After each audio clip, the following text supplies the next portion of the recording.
Shalom saudaraku yang dikasihi oleh Tuhan, berjumpa kembali dengan saya di channel ini. Terima kasih telah mendukung perkembangan channel ini dengan cara subscribe dan memberikan like sehingga video di channel ini direkomendasikan oleh YouTube untuk menjangkau banyak orang. Tentu memberikan komentar yang cerdas, sopan, yang berhubungan dengan video yang saya upload. Tentu juga rekan-rekan saya minta untuk men-share video-video dari channel ini ke berbagai media teman-teman, supaya kiranya ada banyak orang yang mengetahui kebenaran dari channel ini dan informasi, sehingga mereka juga akhirnya mengerti dan menerima Yesus. Tentu kebenaran dalam Yesus Kristus, tidak dalam kebenaran-kebenaran yang lain. Sebab kebenaran yang mutlak yang menyelamatkan umat manusia dari dosa yaitu Kristus Yesus. Sekalipun ada banyak orang di dunia ini mencoba untuk mendirikan kebenaran menurut pandangan mereka masing-masing, tetapi kebenaran dalam Kristus Yesus satu-satunya yang menyelamatkan umat manusia dari dosa. Jangan skip, lihat, saksikan sampai selesai, karena ini penting. Semoga kita dicerdaskan, dicerahkan, dan dikuatkan iman kita. Ini dia teman-teman.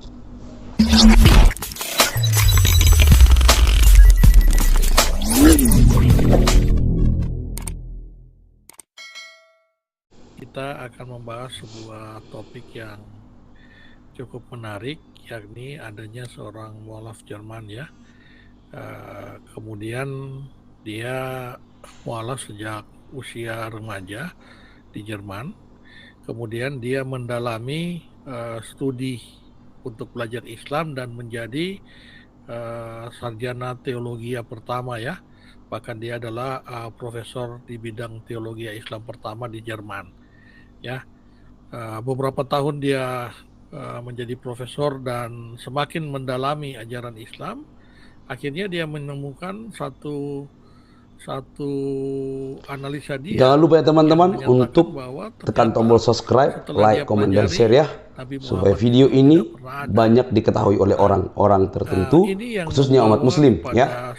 Jangan lupa tekan tombol subscribe-nya. Di mana semakin orang meneliti ya, mencari kebenaran akan agama Islam, mereka akan terbawa pada satu titik di mana akan banyak pertanyaan secara, apakah itu secara teologi ya, tidak hanya mengimani secara buta saja ya, tetapi mempertanyakan keimanan. Dan itu yang memang perlu ya, bagaimana seorang beragama itu harus mempertanyakan iman yang diimaninya. Apakah iman itu sesuai, ataukah iman itu hanya merupakan sebuah kisah-kisah atau cerita-cerita yang mana bermakna pengajaran-pengajaran atau filosofi-filosofi, tetapi itu bukanlah sebuah cerita yang merupakan kisah kronologis atau sejarah yang nyata gitu. Nah, ini yang nantinya kita akan coba membahas karena menarik ya. Dengan adanya keterbukaan internet ini ya, agama apapun akan mudah untuk dikritisi ya. Jadi zaman sekarang adalah zaman kita juga menggunakan akal pikiran yang diberikan Tuhan kepada kita untuk mengkritisi ya. Tidak hanya kitab kita sendiri ya yang kita yakini, tetapi apapun pengajaran-pengajaran yang ada ya, entah itu nanti bersifat pengajaran keagamaan ataupun bahkan mungkin pengajaran ilmu-ilmu alam ya, itu bisa semuanya bisa dikritisi dengan adanya internet ini teman-teman ya. Jadi saya mau katakan di sini ya, terinspirasi dengan juga banyak sekarang para ilmuwan di Indonesia ya, seperti Ade Armando, kemudian ada ulama-ulama liberal ya, mereka yang mau mendalami pengajaran yang mereka imani itu dengan mempertanyakan hal-hal yang mereka ragukan, mereka kritisi, dan itu memang tidak salah sebenarnya ya, tetapi ya mau tidak mau harus siap-siap saja ya, kalau seandainya nantinya ketika orang belajar mengkritisi keimanannya ya harus, kata Buya Syakur, harus siap-siap murtad juga ya.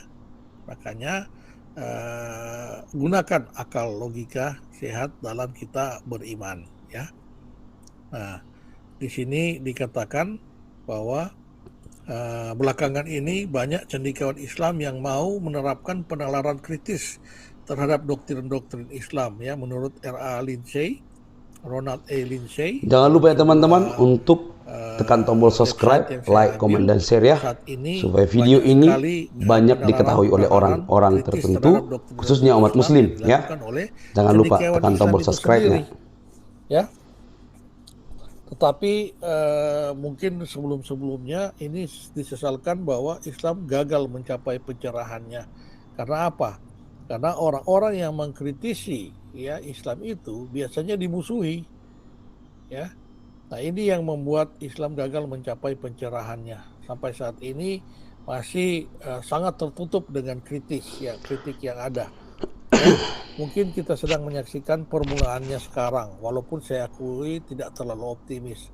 Nah, ini baru awal-awal, ya, di mana ada muncul cendekiawan semacam Ade Armando, ya, kemudian Denny Siregar, kemudian ada juga Islam-Islam liberal lainnya, ya. Mereka coba mengkritisi keimanan mereka, ya. Tujuannya apa? Ya, supaya agama itu semakin lebih baik, ya, menjalankan agama berdasarkan kebenaran. Ya, ini yang menurut Ronald A. Lindsay dalam website yang saya kutip, ini baru permulaan di dalam Islam, ya.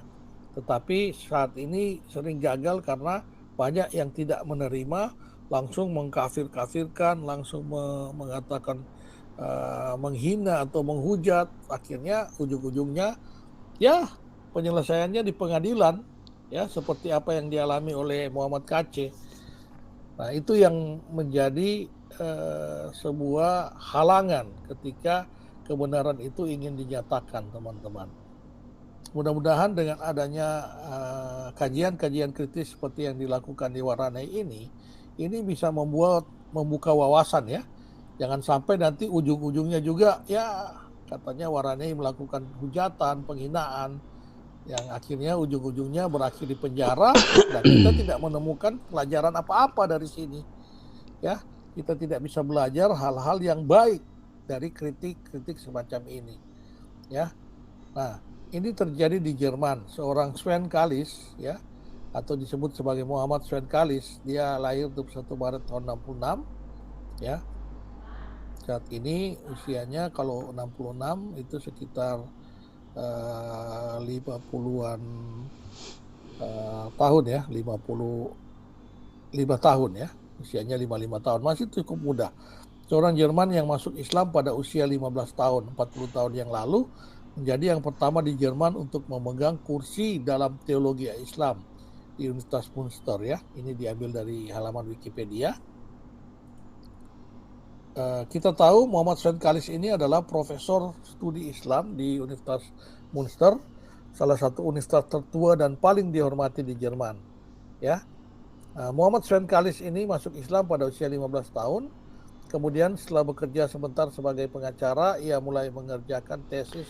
Jangan lupa ya teman-teman untuk tekan tombol subscribe, like, komen, dan share ya, supaya video ini banyak diketahui oleh orang-orang tertentu, khususnya umat muslim, ya. Jangan lupa tekan tombol subscribe-nya. Biasa, ya. Dia begitu banyak melakukan penelitian. Yang namanya Jerman itu tidak mudah, ya. Sayangnya di tahun 2001 dia mulai goncang, ya, keimanannya dengan adanya serangan 11 September. Ya, ini yang mengejutkan Mr. Kalis. Tetapi dia tidak merusak kesetiaannya terhadap Islam, tetapi sempat mengguncangkan imannya menurut pengakuannya.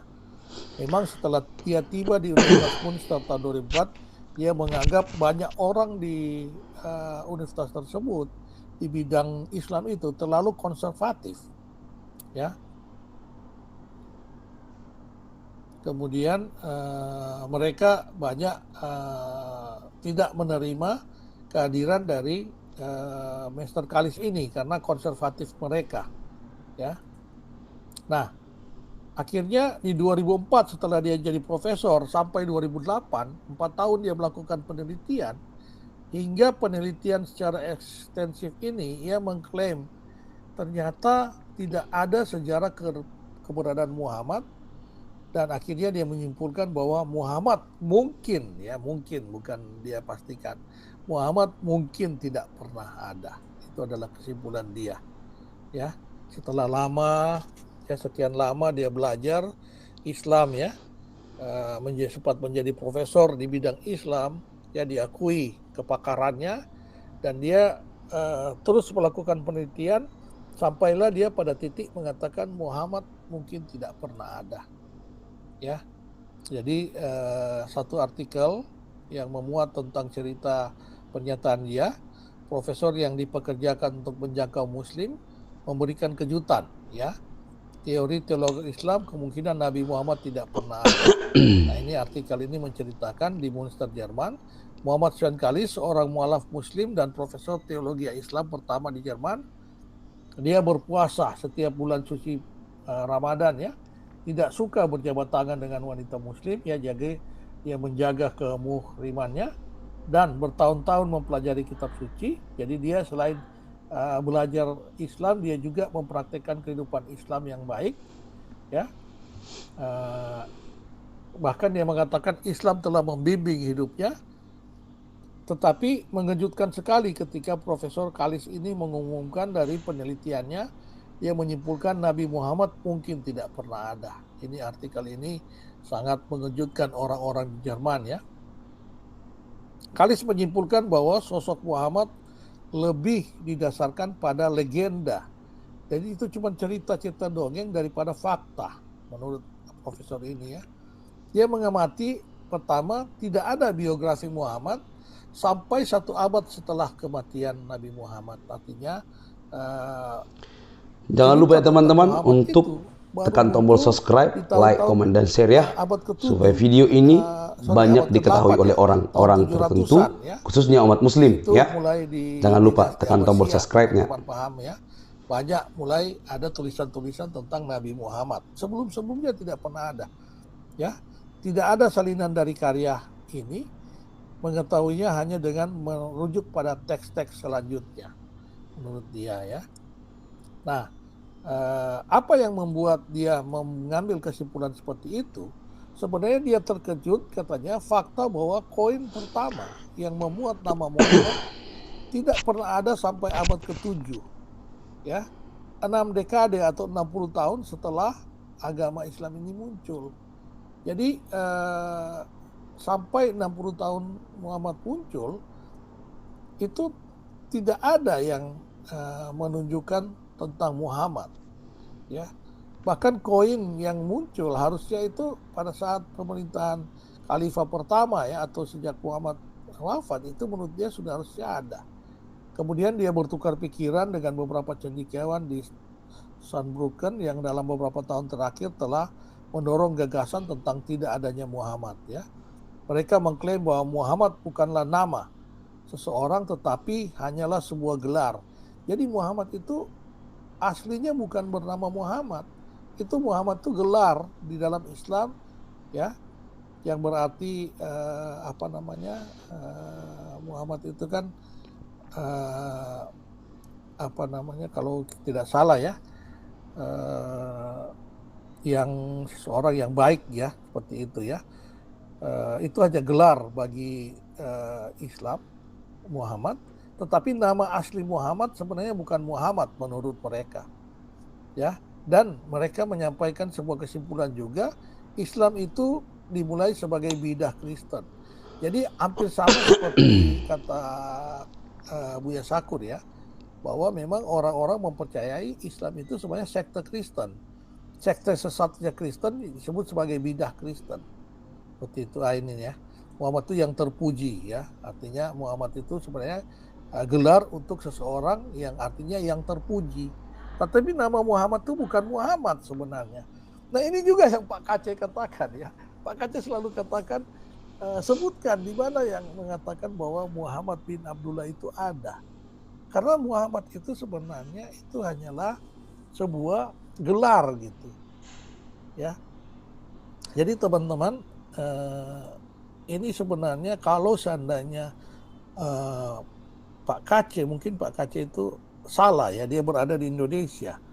Seharusnya dia kalau mengatakan ini ya di lingkungan orang-orang yang sudah menerima ilmu pengetahuan, pemikiran Pak KC itu adalah pemikiran yang sangat syarat ilmu pengetahuan ya. Apa yang Pak KC sampaikan itu Jangan lupa ya semua teman-teman dalil-dalilnya untuk berdasarkan tekan tombol penelitian. subscribe, like, komen, dan share penelitian ya, orang-orang. supaya video Jadi ini sebenarnya Pak KC banyak mengatakan diketahui oleh bahwa Quran orang-orang itu tidak tertentu, pernah ada khususnya umat muslim dikatakan ya. Jangan lupa tekan Muhammad tombol dalam subscribe-nya. tanda kutip nama asli Muhammadnya itu. Ya, berkali-kali Pak KC mempertanyakan, tunjukkan kepada saya di mana ada di Al-Quran ada Muhammad yang dimaksud di situ. Ya, karena Muhammad yang di sini adalah nama gelar bagi seseorang gitu ya. Yang mana nama asli Nabi Muhammad itu sebenarnya bukan Muhammad gitu. Ya. Nah, ini yang saya bacakan daripada kesimpulan-kesimpulan di dalam pernyataan daripada Muhammad Sven Kalis ini ya. Apa yang dikatakan Sven Kalis, semakin dia membaca ya seseorang historis atau Nabi Muhammad yang disebutkan ini yang menjadi akar dari semuanya menjadi semakin tidak mungkin katanya. Artinya bahwa orang ini sebenarnya tidak ada gitu. Ya, semakin dia baca, semakin dia teliti, semakin dia berkesimpulan bahwa apa yang diceritakan itu semakin tidak mungkin. Ya, ini profesor Islam loh yang melakukan penelitian ya. Kemudian dia memiliki keraguan juga tentang Quran. Ya, dia mengatakan bahwa Quran itu Tuhan tidak pernah menulis buku. Ya ini maksudnya adalah Quran itu bukan berasal daripada Tuhan. Ya, Tuhan tidak pernah menulis buku. Ya memang kita tahu Quran itu bukan Tuhan yang menulis, tetapi wahyunya dituliskan oleh orang-orang. Tetapi menurut Muhammad Kalis, Sven Kalis ini bahwa Tuhan tidak pernah menulis buku. Ya. Kemudian akhirnya dunia Islam bereaksi keras ya atas kesimpulan yang dikatakan oleh Muhammad Sven Kalis ini. Ia dikecam sebagai seorang murtad dan menghadapi kritikan pedas ya dari kelompok-kelompok muslim yang marah dan bahkan beberapa akademisi Jerman sekuler. Ya, di Jerman pun mirip-mirip, banyak kadrun juga di sana ya, tetapi tidak ada yang mau melaporkan ini ke pengadilan karena ini kan ranah akademisi gitu ya. Apa yang diungkapkan oleh dia itu adalah hasil dari penelitian akademisinya dia. Sama seperti yang diungkapkan Pak KC. Tetapi kalau di Indonesia, orang yang mengatakan kebenaran itu justru harus diadili. Itulah yang membuat kita ini di Indonesia bukannya makin maju. Ya, saya kan katakan seperti itu. Ya, di Indonesia semakin hari semakin mundur kalau seandainya orang bersikap seperti apa yang dilakukan oleh Majelis Ulama Indonesia yang melaporkan Pak KC ke pengadilan. Ya, dan bodohnya lagi pengadilan dalam hal ini mau menanggapi gitu. Ya. Padahal kalau di luar negeri itu adalah ranah di mana itu didiskusikan. Jangan lupa ya teman-teman untuk ini, tekan tombol subscribe, like, komen, dan share ya, supaya video ini banyak diketahui oleh orang-orang tertentu, khususnya umat muslim ya. Jangan lupa tekan tombol subscribe-nya. Itulah buku-buku yang dipakai oleh Ahmad Deedat, oleh orang-orang yang mengaku sebagai pendebat Kristen. Mereka sebenarnya mengutip dari buku para akademisi yang mengkritik Alkitab. Jauh lebih dulu dari Islam ini. Ya. Bahkan udah kalau kita katakan di sejak tahun 1500 ya sudah ada sekitar 600 tahun ya Alkitab itu dikritisi sampai saat ini. Tetapi kekristenan tetap ada dan tetap berkembang gitu. Nah, Islam ini baru mulai. Kalau seandainya diperlakukan seperti ini, bisa-bisa agama Islam itu tidak akan berkembang. Gitu ya. Jadi harus berani dikritisi. Ya. Media di dunia muslim meliput cerita itu dan polisi menjadi khawatir tentang reaksi keras. Nah, polisi yang mengamankan bukan mengadili, menyuruh profesor untuk memindahkan ke pusat studi agamanya ke tempat lain yang lebih aman. Ya, karena di Jerman juga banyak yang kadrun-kadrun juga Jadi polisi mengamankan, bukan malah polisi membantu memukul orang ini. Ya, inilah di Indonesia kenyataannya. Ya, seseorang yang berpikir kritis seperti Pak Kc, bukannya polisi malah melindungi untuk mengamankan karena itu adalah aset, tetapi malah polisi bantu untuk memukul dan berniat membunuh Pak Kc. Nah, itu kenyataan terjadi di Indonesia, teman-teman. Ya. Nah, kalau seandainya dunia Islam mau membuka diri untuk menerima kritik seperti ini, ya, sama seperti sejarah gereja, makin berkembang, ya. Buktinya sampai saat ini umat Kristen di dunia masih terbesar, ya. Jadi kita katakan bahwa kalau seandainya Islam mulai dikritisi, jangan dilawan dengan perlakuan hukum. Ini akan membuat Islam itu menjadi tidak berkembang, gitu. Bahkan bisa jadi ya nanti malah hilang dari di dunia ini kalau seandainya perlakuan terus seperti itu, ya. Nah, ikuti seperti yang dialami oleh gereja sejak 600 tahun yang lalu ketika gereja dikritisi habis-habisan, ya. Alkitab itu dikritisi habis-habisan. Oke ya. Jadi apa yang disampaikan oleh Sven Kalis ini adalah baru permulaan, ya. Apa yang disampaikan oleh Ade Armando ini baru awal-awal, ya. Oleh seorang Buya Sakur ini baru awal-awal. Orang Kc, Pak Kc itu baru awal-awal, ya. Sebagai awal untuk membuat dunia Islam itu mau menerima kritik, gitu, ya. Kemudian akhirnya di Jerman akademisi Islam ini terpecah, ya. Ada Jangan lupa ya Michael teman-teman Marx untuk dari Sarjana Quran tekan di tombol Berlin. subscribe, like, Dia komen, dan sangat share ya. Supaya video ini memusuhi banyak diketahui oleh Sven Kalis orang-orang ini. tertentu, Tetapi khususnya Ursula umat muslim Spruance ya. Beckman Jangan justru lupa dia tekan membuat tombol dukungan subscribe-nya. dengan membuat situs, ini masih bisa dicari di websitenya soliditasmuhammadkalis.com, ya. Justru dia sedang menjalin petisi untuk mendukung Muhammad Sven Kalis ini, ya. Jadi di Jerman itu akademisi Muslim itu terpecah, ya. Karena apa? Sama seperti sejarah gereja juga, banyak orang-orang para teolog, bapak-bapak gereja yang mendukung terus tentang kritikan terhadap gereja itu ditentang habis-habisan. Banyak juga orang-orang penentang teolog, mereka berasal dari para teolog-teolog yang mereka mengkritisi Alkitab itu, ya. Sampai saat ini masih ada, ya. Bahkan ya kalau seandainya tidak terima ya harus siap-siap murtad kan, gitu, dari kekristenan. Begitu juga dengan di Islam, ya. Jadi Sven Kalis ini, Profesor ini mengatakan dia lebih bertekad dari sebelumnya. Nah, karena dia dihambat seperti ini, dia makin bertekad dari sebelumnya. Bahkan dia sedang menyiapkan buku dalam bahasa Inggris, ya. Bukan lagi dalam bahasa Jerman. Supaya apa? Supaya tulisan dia lebih banyak berdampak kepada dunia, lebih besar kalau dia menulis dalam bahasa Inggris, ya. Dia katakan, saya yakin apa yang saya lakukan itu harus dia lakukan, ya. Harus ada diskusi bebas tentang Islam. Nah, inilah yang Buya Sakur selalu katakan, ya. Harus berani menerima kritik, ya.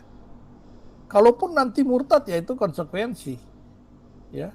Tetapi justru akan membuat Islam semakin berkembang seperti itu, ya. Jadi ini supaya setiap orang harus siap-siap menerima kritik, ya. Jangan diperlakukan kritik seperti Pak Kc diperlakukan akhirnya ujung-ujungnya dibawa ke pengadilan, ya. Bayangkan pengadilan itu mengadili buah pemikiran, otak orang loh yang diadili, ya. Jadi pengadilan di Indonesia ini kita bilang aneh, super ajaib, ya. Otak pemikiran orang itu yang diadili. Bagaimana pembuktian otak orang itu? Sementara buktinya itu dalil-dalil aja. Saya mengutip dalil ini, dalil ini, dalil ini. Itu yang nanti akan ditunjukkan Pak Kc. Dalilnya ada semua. Saya hanya mengutip, saya hanya membacakan. Seperti itu. Jadi apa salahnya? Gitu. Nah, inilah yang terjadi saat ini di dunia, Barat atau di dunia, di Indonesia ini sangat jauh lah, masih jauh lah kalau seandainya sikap respon terhadap pemikiran kritis itu ujung-ujungnya di penjara, ya.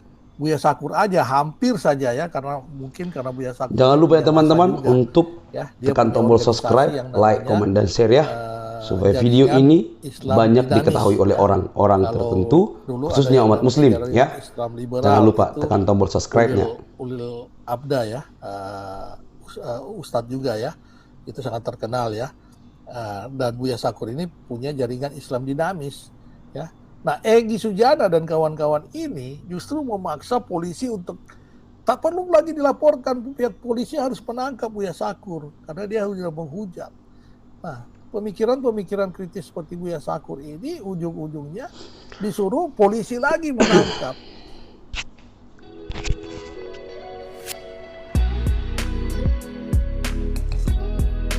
Ya, tetapi kalau polisi yang sehat seperti polisi Jerman, harusnya orang-orang seperti Buya Sakur ini, seperti Ade Armando, seperti Bapak MKC itu dilindungi, ya, buat perlindungan kepada mereka, bukan malah digebukin sama polisi.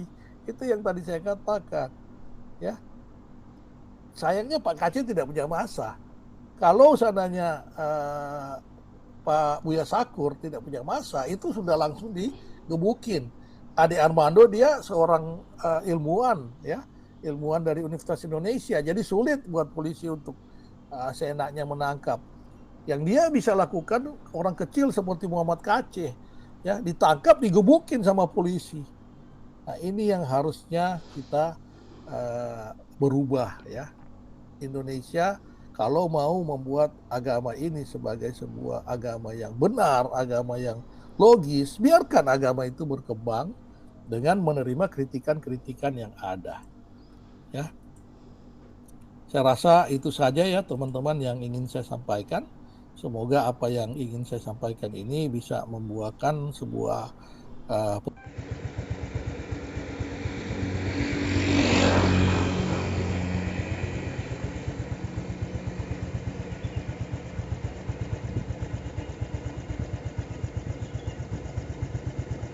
Hai kamu umat muslim yang kami kasihi, yang Tuhan Yesus kasihi.